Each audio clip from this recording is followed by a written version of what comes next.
Hey there, Hockey World. It's Thursday, February 19th, 2015. I'm Kevin Allen of USA Today Sports. And I'm Eric Duhacek of the Globe and Mail. And I'm Eklund, and you're watching the Cranky Hockey Writers Show on HockeyBuzz.com. This is the podcast where Kevin, Eric, and I come to you weekly to sort of fix the hockey world. But today, what we're going to do instead of that is we're going to fix the trade deadline, well, or at least talk about it. And we want to get into it because, you know, I've got two of the really cooler insiders in the world, and I know how much you guys love trade deadline talk. And so today's show is going to be kind of different for the Cranky Hockey Writers because a lot of the shows we do are sort of, you can listen to at any time. This show you probably want to listen to between now and Monday, 2 Mondays from now. So this is a definitely a trade deadline focused show. And let's start with you, Eric, because before we went on, you were talking about some of the differences you think on this trade deadline, which I thought were really, really interesting. So where are you right with this? Yeah, well, I think before we start talking about specifics, there's two macro trends that are worth noting. You know, one is that ever since the National Hockey League has been in the era of 3-point games, where some games are at 2 points are allocated, and sometimes you get a loser point for the shootout. It's very difficult to have separation. The NHL wants it this way, and a lot of times the playoff races go right down to the wire. So what we've seen, the impact on the trade deadline, is that there's been very few defined sellers, very few teams that at the NHL trade deadline, which is a little bit more than a month to go in the season, are absolutely out of it. And so this year, for reasons that are difficult to explain, the East has kind of separated. I mean, there are 7 teams in the East that, to me, you can concede a playoff spot to that have distanced themselves from the rest of the pack. It would have been 8 if Boston had been able to continue playing at the level they were at about 2 weeks ago. But they've been out west. They just passed through town, through Calgary the other day, and they've got some issues. And so Florida's nipping at their heels a little bit. Philly's nipping at their heels a little bit. But the overall picture hasn't changed. There's still 5 teams that are out of it completely, and you could argue that Philly isn't going to make it. They're certainly not looking for reinforcements at the trade deadline. And I think Florida has a plan in place where you can probably pry some of their veteran players out of there because they're not going to deviate from what they're trying to accomplish long term. So I guess what I'm saying is that there are an awful lot more sellers this year than there have been in recent past. But the other thing that's kind of a contradictory trend is that last year, the one thing that we saw was that an awful lot of players who were difference makers traded places at the trade deadline, and a handful of, and 2 of them anyway, made a big difference. So there's often a lot of transactions at the trade deadline, but last year we saw Marty St. Louis move, we saw Ryan Miller move, we saw Marian Gaborik move, and then we saw Thomas Vanek, Matt Molson. I mean, there was an awful lot of quality players that were put into play and moved. And so Gaborik goes from Columbus to Los Angeles, leads the playoffs in scoring. New York gave up a fair bit to get St. Louis, but they were in the Stanley Cup final, and it cost them an upgraded draft pick. So I don't see the quality of players available this year, even with all those additional sellers. We've had probably the 2 biggest trades that we're going to see, because Tyler Myers has been traded, because Cody Franson has been traded, and now you're talking about Antoine Vermette, who'd be a nice piece for somebody, Daniel Winnick, who'd be a nice piece for somebody. But unless a player of the caliber of Keith Yandle trades places, I think we're going to see supplementary pieces, strategic adds, rather than guys that could go in and have a major impact. So that, I think, is the broader picture of what we're looking at. It doesn't change the fact that there will still be lots of transactions between now and a week Monday, but I don't know that there is much of a chance that these deals are going to have the impact that they had a year ago. Yeah, I think that's fair. Kevin, what are your thoughts on the macro? I think there's one other unique aspect about this trade deadline that we don't normally see, and that is that you have some non-contending teams that are shopping.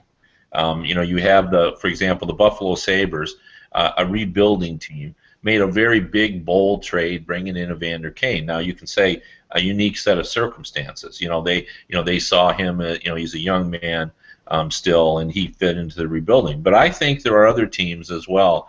In particular, I think the Arizona Coyotes are a team that I think if they could make a hockey trade right now that fits into their changing of the guard there, I think they would be willing to do that. So I think there's a little bit more of a possibility, still not likely, but a little more of a possibility to move sort of big-time, big-name guys like Phil Kessel or Dion Phaneuf. You don't normally see them move, but I think there are teams that aren't contenders that are interested in players of that ilk, and I think there's more of a possibility than we've had in the past. Usually, a team that's out of contention is not going to be making a hockey trade at this time of the season. I think it's possible now, and I think to me that's a little bit of difference. And the other thing I see is we have some pretty big name teams that are usually quite active that really are operating with their hands tied behind their back because of the salary cap situation. I mean, the Chicago Blackhawks, we know they're a premium team. We know that Stan Bowman can be aggressive. But they don't really have the means in which to go out and add a really big piece. The Boston Bruins are a team that Peter Chiarelli is a guy that's usually very active. They can only add, by, if my calculations are correct, about a $3 million player as well. The St. Louis Blues are a contending team, and they may not be active as well, not for cap reasons, but for budgetary reasons. So I think it's a sort of a difficult marketplace to read because there are a lot of factors that aren't necessarily visible that you have to sort of look below the surface. But I do agree exactly with what Eric said is that the cast of characters aren't as much fun as we've seen in the past. And when you start talking about Antoine Vermette as if he's Sidney Crosby, it's sort of an odd trade deadline. And he's a very valuable player, and he can help some teams. But it's not the same, I agree, as last season when we had some pretty big names. And Marian Gaborik is a game breaker player, and Ryan Miller is a premium goalie, and Martin St. Louis is an MVP style contributor as well. So we just don't have those guys this season. Yeah, and these are really good points. It always amazes us, it always amazes me going into the deadline, when you try to think of what it's going to be like, and I'm always wrong about it. I've tried so many times to get a grasp on it. I think this will be a slow trade deadline, and then suddenly we break a record for trades or whatever.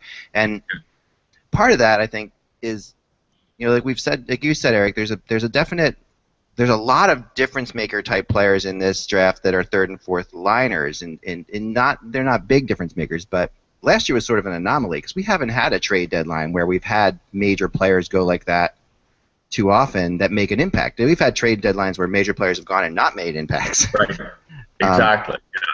And I think that's changed the climate for general managers a little bit too, because I think general managers will have to look at the big picture. So they look back at 20 years of trade deadline transactions, and Brian Burke, who's in charge of hockey operations in Calgary, often says, this is when general managers take their stupid pills, and they, the dumbest things that happen at the managerial level in the National Hockey League often happen around the National Hockey League trade deadline. So most of the managers that run teams, they're smart guys, and they have the data and the information that everybody has, and they look at it and they say, the odds of bringing in a guy to make that much of a difference, it's rare that it happens. So we are only prepared to offer so much. And I think that what you saw last year was that, who got value for the guys that came in? Well, Buffalo, I think definitely got value for Ryan Miller, and I think Tampa definitely got value for Martin St. Louis. But when we got to the 11th hour, when we got to that point where the Islanders were trying to move Vanek, they couldn't get their price. Flames were trying to move Camilleri, they couldn't get their price. And Columbus had to drop the price on Gaborik because they weren't able to get a first-round pick out of Los Angeles. They had to take a player back that LA was trying to dump, Matt Fratton. They had to take back half of Gaborik's salary because LA had those cap issues, and they got a second and a third for them and for him. And when you think about the impact that Gaborik had for the price that Los Angeles had to give up, that was tremendous value. But you're right, that is an anomaly, that is unusual, that hasn't happened in the past. Yeah, Yzerman should have been GM of the year just for that trade, by the way. But, I mean, no doubt St. Louis was beneficial for the Rangers in their march to the Stanley Cup final. But Yzerman was so limited. One team he could trade St. Louis with, and he ended up getting the full marks of the first round pick, and ended up keeping Callahan. I mean, he did a really, really excellent job being hemmed in a corner, and he managed to, I think both teams probably were pretty happy with that deal, but Tampa Bay shouldn't have been happy. I mean, he he had no leverage, but somehow he did okay in that deal. Yeah, and the thing about the Gabrick trade was that the manager there had some leverage because they were talking to Calgary about Mike Camilleri and Brian Burke. I mean, he said this publicly that he the market evolves every year, and when they saw the way it was going, they dropped the price once. So it was clear that no one was giving up first round picks right there at the deadline.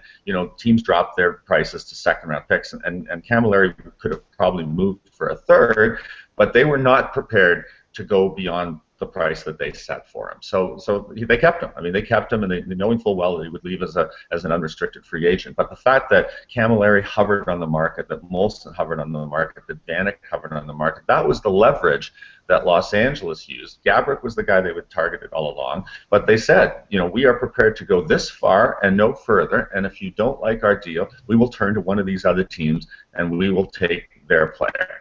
And so that forced Columbus to say, and I think Columbus at that point felt that they just because of what was going on with Gabrick, they just wanted him out. And, this was the best offer that they got, really the only team that expressed a serious interest in him. And they felt that, I guess addition by subtraction, they wanted him out of there. And so the fact that other players of that caliber that could come in and score goals for you were available allowed the teams that actually made those trades to drive the prices down. This year, just because there aren't those options, you can't go to Team B and say, okay, if you don't give us your guy for a second round pick, we're gonna go elsewhere. There just is no plan B for general managers, and that's why like Kevin and I talk to managers all the time, and they are trying to sort it out. They're asking you sometimes, like, well, what do you think? And that's why I think this one is going to be real interesting. That's why this one's going to be real interesting. Well, and I also sense this year, and I've sensed this in the past, and general managers have not been able to follow through on this. But I've had at least 2 conversations that come to mind, and probably 3 if I thought about it, with GMs who said, I actually want to fight to keep my second round pick as well. Like, it's almost as if we have all crossed over with the idea that if you're going to start giving away first round picks on a regular basis for rentals, you're not going to have the depth on your roster that will allow you to compete in the salary cap era. I mean, you have to have those first round picks that make your roster, that replenish your supply of talent in this cap era. And twice I've had conversations with GMs who said, we may not be active because I've said to myself, I'm not giving up a second round pick either, because we know that the percentage of the players that make it out of the second round is high enough, and I'm going to need them if I'm going to continue to replenish my supply. So it is going to be interesting to see how, if we have the same level of willingness to part with those second round picks, because that's become standard operating procedure. Like, a player of any talent who moves as a rental usually requires a second round pick and a B prospect. That's sort of where the starting point is, and then you kind of you go from there. You either drop off that B prospect, or if in some cases, like what we're dealing with, what we dealt with in Nashville when both Franzen and Santorelli went in the same trade, you probably went up to the first round pick because they added the second player. But it's going to be interesting to see, because the talent level isn't where it's been in the past, and an increased awareness of the need to keep your first and second round picks. It's going to be interesting to see what the market settles in on as we get closer to the deadline. Let's look at these teams who could potentially be buyers in a couple different ways. And this is what I always try to do at the deadline. I try to separate the teams, and one of my biggest things that I do is the window of opportunity is a huge part of the trade deadline. You usually have teams who are at the top of this, whose window has been open for a long time, and those teams haven't yet won, and they see their window closing. They could be a little bit more aggressive to actually go over the top, thinking that some of their players they might be losing in a few years. Then you have the teams whose window is just opening, and sometimes they want to be more aggressive because they might have more cap space because they don't have any stars, either. And I look at Nashville in that way, or even Tampa to a degree, where the windows are just opening up. And now there's a chance for these teams to maybe become players, and Nashville showed that very clearly, because and then some teams whose windows are opening, they also look at it like their window might be a quick open. Like I think sometimes Poyle has learned in Nashville that it's hard to keep that team, at the top of its game for a long period of time, and he's got an opportunity here, before he has to pay all these guys $6 million a year and can't do it, right? So he's had an opportunity here to jump on something and create something. Then you have, when I look at this list, you see Pittsburgh and where's their window? Washington, where's their window? Is it opening, closing? Is it new? Boston is an example of maybe a team whose window is really almost closing, and yet they're trying to fight off that. And in the West, you have a lot of teams whose windows seems to be wide open, like St. Louis, Chicago. They seem like they're going to be good for a long time. Anaheim, same way. Calgary, though, is a little bit like Nashville, right? So, are there any teams? Does that play into into your thinking, Eric? I mean, let's start with Kevin on this one because I start with Eric and the others just to give Eric a break. So, Kevin, does this play into your thinking at all when you look at this? Well, I think it plays in every GM's thinking. I mean, they always assess what the realistic options that they can contend before they make their trade decision. I mean, they all have their scouting meetings, their pro scouting meetings prior to the trade deadline, and one of the levels of this of discussion is always, okay, what's available? What kind of bargaining chips do we have that we're willing to part with? And then more importantly, where are we? What are our needs, and do we have a realistic chance? And I think that one of the issues is, and this week I had a GM say to me, off the record, just him and I talking, he said, the one thing that's different for me this season is there's no team out there that scares me. And he said, by that I mean, we've all in the past identified teams like, oh boy, it's just going to be tough sledding to get through the LA Kings, or Chicago is so good this season, that's just going to be hard. So no matter how good our team is, that team just looks so impressive. And he said, I look around and I say, hey, look, there are teams that are better than us, but we can play with them. And the point of all that is I think almost all the GMs now think the window is open for their team. Like, I thought the boldness of the David Poyles trade, and I've said before, he's always been sneaky aggressive. The impression of David Poyle is that he's a conservative guy, but he's not. He's ultra aggressive. You look at his history. He always makes bold trades. Going back to Langway, Forsberg. The trading of Hornquist for Neal last summer, the firing of Barry Trotz, one of the most respected coaches, just because he felt the timing was right. He's always been very aggressive. But I think his aggressiveness in his mind was worth it because he feels the same way. He looks around and he says, hey, we didn't make the playoffs last year, and now we have just such an exceptional team. But I think even though we're the kind of first year with this group, I got to go for it because, Chicago hasn't been all that consistent this season, and, St. Louis has had some downward turns as well. We don't know about their goaltending. So he sees it as a real opportunity. So my answer to your question is I think most GMs see their window as open this season, and because of that, I think you'll see some aggressive behavior. Yeah, Eric, what are your thoughts on this?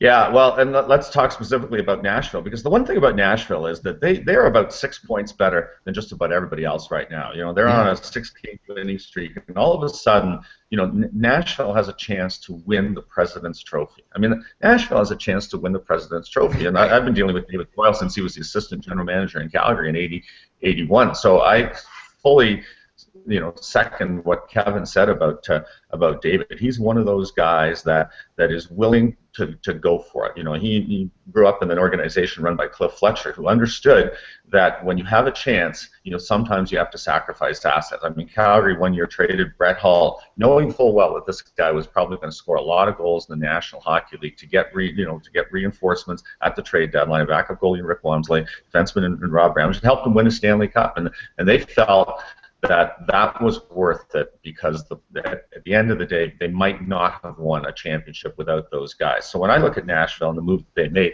first of all, it reminds me a little bit of the year that they went out and just recently, brought Radulov back from the KHL and made the move on Kostitsyn. And the idea was that they felt that they needed additional scoring, and they were prepared to do this. And so they moved heaven and earth to bring Radulov back. Kostitsyn cost them a little bit less. It ended up not working out. They what was going well in Nashville had a lot to do with chemistry. These guys came in and it disrupted the chemistry. So I think that, having learned that, now they realize that, yeah, you have to make sure that, because hockey is a chemistry experiment, that you get the right people. And so I'll put this to you, Kevin, because I think Nashville has one move left in them. I think they need a guy to win faceoffs. And we talked earlier about Antoine Vermette. To me, he's a very interesting guy, because a general manager told me, or asked me, he says, could Antoine Vermette be this year's Butch Goring? And it's like, interesting comparison, because when Goring went to the Islanders, the Islanders had their pieces in place. Goring was the guy that came in as the, sort of the center to play behind Brian Trottier, but a guy who could win some faceoffs and kill some penalties and just flesh out the group. And so, you look at what Nashville's got down the middle, and you think, wow, the things that Vermette can do, he's so versatile. A player like that, would that solidify the Nashville group? I think he would be an excellent guy to add to the mix if you could. Now, the Coyotes have been asking for a first-round pick. The first-round pick is gone.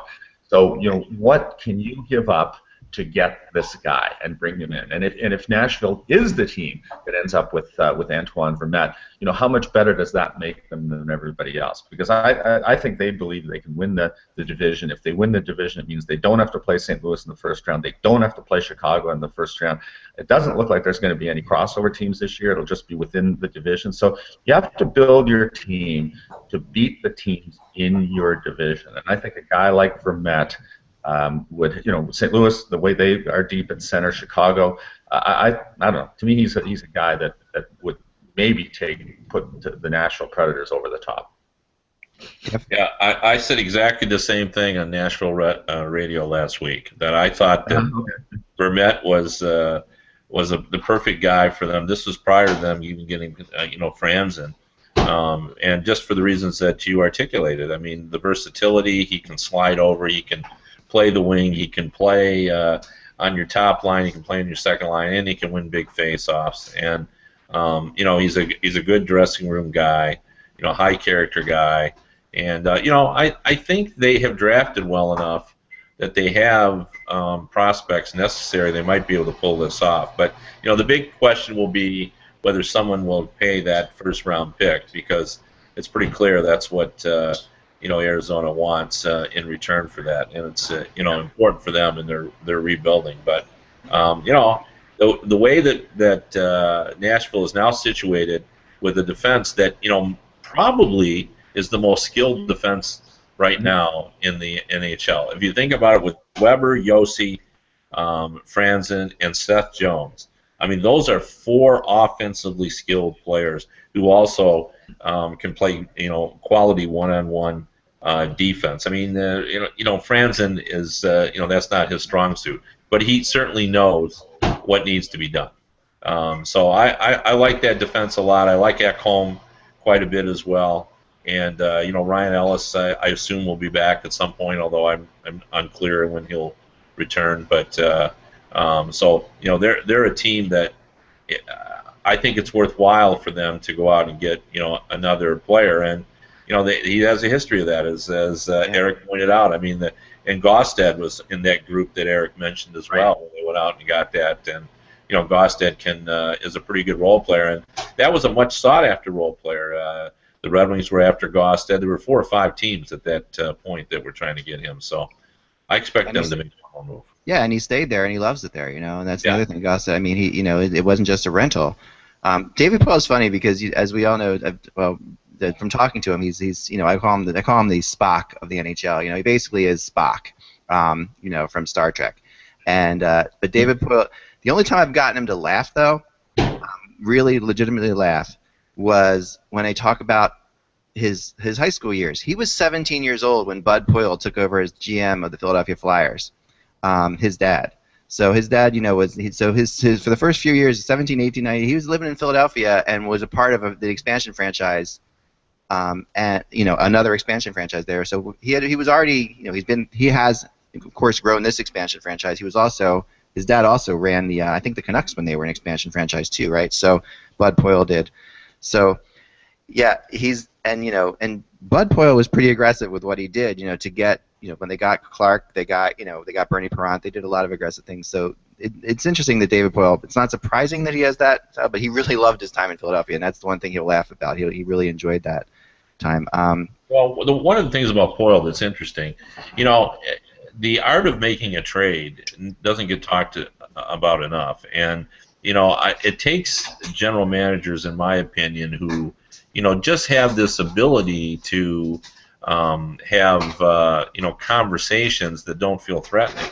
I mean, if you look at some of the successful traders in this league, Jimmy Rutherford, of course, makes a lot of trades. David Poyle. I mean, they're all just nice guys, and I think that's crucial in this situation. That you don't want to make a trade with a guy who always comes across as intimidating. And Poyle just has this ability, and I think he has a great relationship with pretty much everyone in the league. So that helps him at this time of year. And the other thing about that, Kevin, is that that the general manager that is trying to get the piece has to understand what the other team wants. So you have to have an understanding. I mean, a real good example is what's going on in Calgary. You raised the Flames. So there's 4 teams in the Pacific Division that are separated by 2 points as of this morning when we're taping the show. Calgary's at 2, San Jose's at 5. So the Flames are not supposed to be there. San Jose is supposed to be in, LA is supposed to be in, Vancouver. I think a lot of people had them bouncing back a little bit. Calgary is the wild card in the thing. So the thing about the Flames is that there might be a temptation to say, okay, maybe bringing in another piece would really help us right now. The reality is that the only thing that they are even mildly kicking the tires on is to get one more defenseman that could potentially play in the top 4. They have enough depth up front, they believe, and they've proven this year that if they have an injury or two, they can replace just about anybody because they have a lot of virtually interchangeable forwards. And the same thing in goal. I mean, they've had injuries to both their goaltenders, and Yoni Ordio has come up from the minors, and he's basically given them a lot of good work. The 5, 6, 7 defensemen are all about the same and fairly interchangeable. They are where they are because of their top 4 on defense: Giordano, Brody, Weidman, and Russell. They cannot afford to lose one of those guys because, unlike Nashville, which has depth, that you have guys that can play up the depth chart, they don't have anyone like that in Calgary. So the one sort of area where they're making inquiries is, can you bring in a McCalloch from Arizona, and then what would be the price? And the trade bait that they've got is that they've got Curtis Glencross, who's coming up on unrestricted free agency. There are no plans to sign him. He will probably walk on July the 1st, and teams are interested in him because he's a heart and soul guy who can play a kind of an agitating role on a fairly modest contract. I think it's like 2.7. Calgary's in a position because they have lots of cap room that they can take back money. So if you're a team, Kevin alluded earlier to teams that are boxed in salary cap wise. Well, Calgary is prepared to move a guy like Glencross and take back half that contract. So if you can get him for nickels and dimes against the trade deadline. So if you're right up there like Chicago is, and you need one more piece up front, Glencross is a guy. Now, will you meet Calgary's asking price? And then, when I think back last year, one of the most interesting transactions, and I think a lot of teams are trying to do something like this. Remember when Anaheim went and traded Dustin Penner to Washington and got a pick, and essentially they flipped that pick right away to Dallas for Robidas. So essentially they didn't really do very much other than, they didn't add, they didn't subtract. They moved a guy out up front because they had surplus there. They brought in a guy on defense because they felt that they needed some insurance. So that's essentially what Calgary is trying to do. But they know that their future is in the future, when Sam Bennett comes in and establishes himself as an NHL regular, when Monahan is 2 years older, when Gaudreau has had a couple more years under the belt. So that's what they're looking at. And they're not going to be seduced by the fact that, maybe, adding one piece is going to make or break our season. And they're also very aware that a lot of what they've accomplished this year has been because of chemistry. That this group is a group that likes each other, that is playing for each other, and they are so concerned about bringing the wrong player into the mix that might potentially disrupt that chemistry, that they're just not going to do it. And so they're kicking tires on a lot of things. They're making inquiries. They're making lots of calls.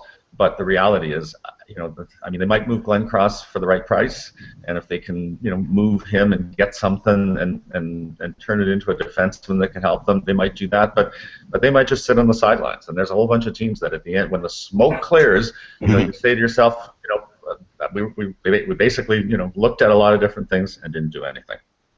I think Glenn Cross, by the way, is maybe it's time for us to get into some specifics. Yeah. Is sort of be the type of player that the Pittsburgh Penguins are kind of looking at. I mean, they are in a dollar per dollar situation in terms of their ability to acquire players.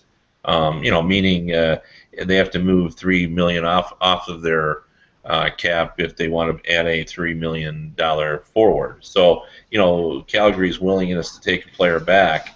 Would be very helpful for them. And I think they're going to add a forward, not a defenseman. There's been a lot of talk about the Penguins looking at a defenseman because Mata has been injured and they've faced injuries back on the blue line. But I think their priority, and I know their priority, is to get a forward. They want just a guy who can chip in offensively and play in the a playoff style of hockey, because that's the mandate that Jim Rutherford came in on, which is to make this team better suited to play in the postseason, not the regular season. So I think they're going to look at guys like Glenn Cross. Even I think Stewart is back in the mix. He has played poorly this season, but I know from talking to a couple of pro scouts who've gone and look at him, and they start to tell themselves, well. They all look better at closing time. You know what I mean? He's a weird one to watch sometimes. He's a weird one to watch. When you watch him play, at times you're like, wow, you can see why he is a good player, but then you can also see him take off 3 or 4 shifts in a row. So yeah. Yeah, and a guy like Ryder again, like nobody gets excited about Ryder, but he's had some good playoff runs. He's been a scorer in his career, and if you're just looking for goals, and the price was right. Jim Rutherford, as I mentioned before, has this ability. He figures out. They say it's difficult to make a trade, but somehow Jim Rutherford figures out how to make it work. So I'm pretty confident that the Penguins are going to get a forward. Before the trade deadline, I think they got one more move in them. He's made some successful moves. I mean, the Perron move was a great move for the Penguins. He's been a good fit. I've talked to the Penguins players about him, and the one thing that's really surprised him is how feisty he's been. In addition to being a gifted scorer, they thought that he's added some grit to him. He gets in the corners and he's feisty. So I think we're going to see them make a move. This brings up exactly where I wanted to go to next, which is the whole idea that when you look at teams that go to the Stanley Cup Finals and win the Stanley Cup Finals, you can almost draw a direct correlation to their third and fourth lines being really good throughout the entire playoffs. I mean that the teams that can roll lines, which Nashville does, by the way, roll lines really well, and other teams that roll lines, that's where they, it really is. The playoffs are such a long, epic journey that you need to be able to do this, and you need to be able to have guys who can score, which brings up Sean Bergenheim to me in a lot of ways as a guy who not only is that kind of a player, perhaps he's a second liner now, but in the end of the day, I think he's a third liner, a third and fourth liner, in my opinion. But he has shown in the playoffs to be a really potentially good player. He was very good in the playoffs for Tampa. That's a name I heard connected with Pittsburgh just yesterday, Kevin, Bergenheim, because there's another. What Pittsburgh needs to think about is they need to bring in guys who can play in the playoffs. They really need playoff performers. I'm not sure about Glenn Cross's playoff history, but Bergenheim has definitely been strong, and I also think that Tampa's a team that could perhaps look at him again. That's where he made his day. So, thoughts on Bergenheim and fourth liners, Eric? Third, fourth liners. Well, I mean, I agree with your essential point. That the long history of the playoffs is that if you have a guy, for example, your third line center sometimes is your most important guy. I mean, there was the year that Anaheim won the Stanley Cup. I mean, there were people that were talking about Sammy Paulson as playoff MVP because he was a guy that made a huge difference. And in all the years that Ken Hitchcock was in Philadelphia and had competitive teams, it was Keith Primo as the third line guy that that really anchored what they were trying to accomplish. So I think that's a critical position for anybody to fill, when you go deep into the playoffs. I mean, Jarrett Stoll is another great example of that. Yep. It's funny, Stoll, I'm hearing his name as a guy that could potentially move, and it doesn't make a lot of sense to me on one level, because he wants to be in Los Angeles. He's got roots there.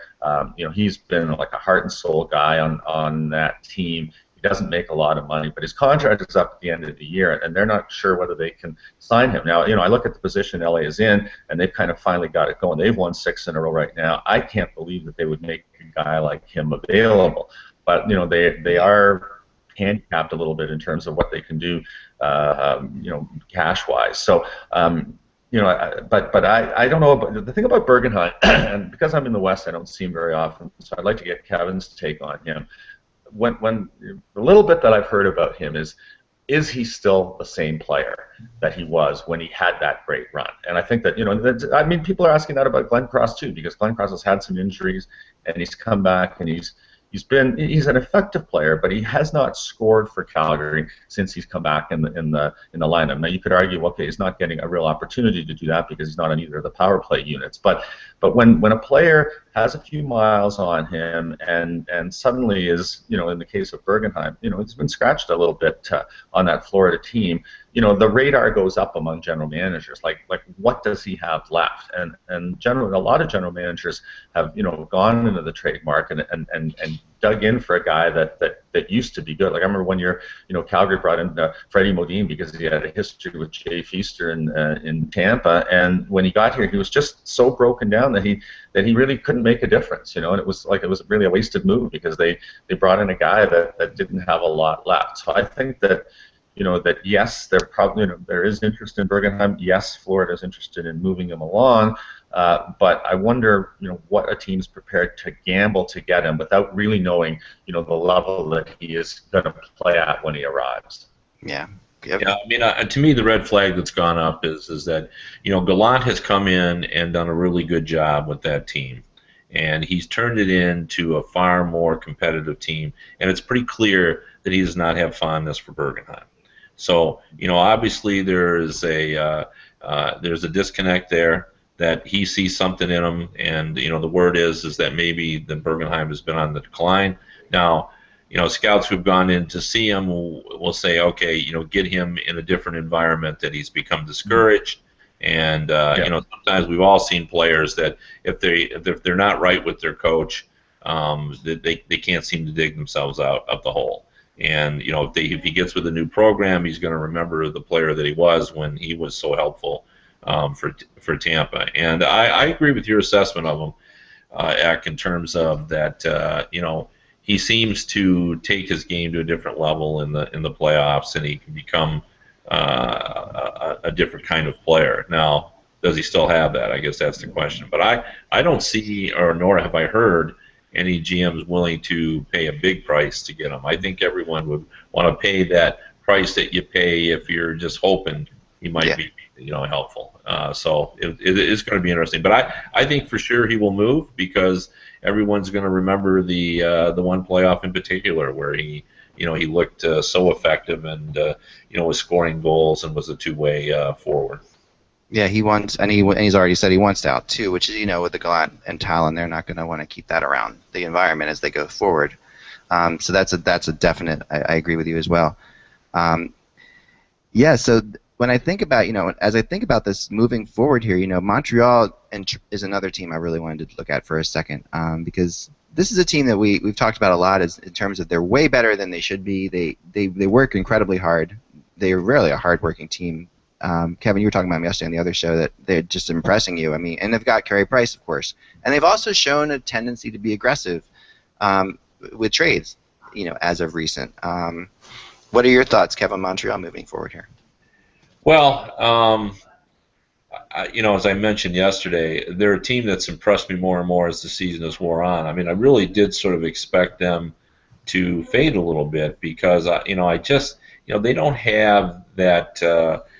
Flag carrier offensive player that I like to see with my championship caliber teams. Pacioretty is I guess we have to say he's a proven goal scorer now. He's done it for long. And he is a dangerous player coming in off the wing. He does have the big shot, but I don't see him as at the same level as you see some of the stars that are leading, the top teams.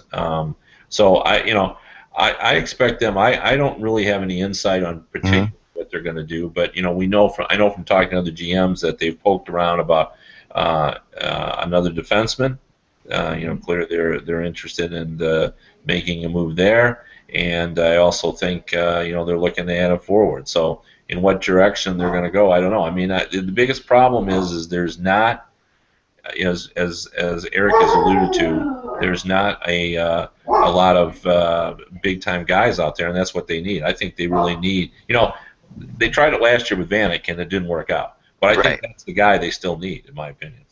Yeah, I would agree with that. And Eric, before we go here, Edmonton is, of course, they're always at the center of this. They're always at the foot right now. Everybody, I mean, watched that game last night, and that's such a strange team to watch play. There are times when they just look phenomenal, where they can flat out fly. And after they got up 2-0 on Boston last night, they were flying for a bit there, and they really were moving the puck well. And yet, we still hear Yakupov, Eberle, perhaps potentially being moved because they have another big draft pick coming in, obviously. What are your thoughts on Edmonton? Well, I think that the one guy that they're really discussing internally is Jeff Petrie, and you've heard his name, trade rumors for a long time. A guy that I think a lot of teams are looking at because he's a right-handed shot, and he's playing very well for them right now. I think that one of the things that's changed in his game is he's just a little bit more physically aggressive. I think that they wanted him more engaged physically. Like everything else they liked about his game, but they weren't sure that he was physically engaged enough. And you're seeing, since Todd Nelson has gone in as the coach, a guy who's improved there a little bit. Like he's never going to be Chara, or Webb, or any of these, or a Rob Blake type. But the fact is, he seems to be heading in the right direction there.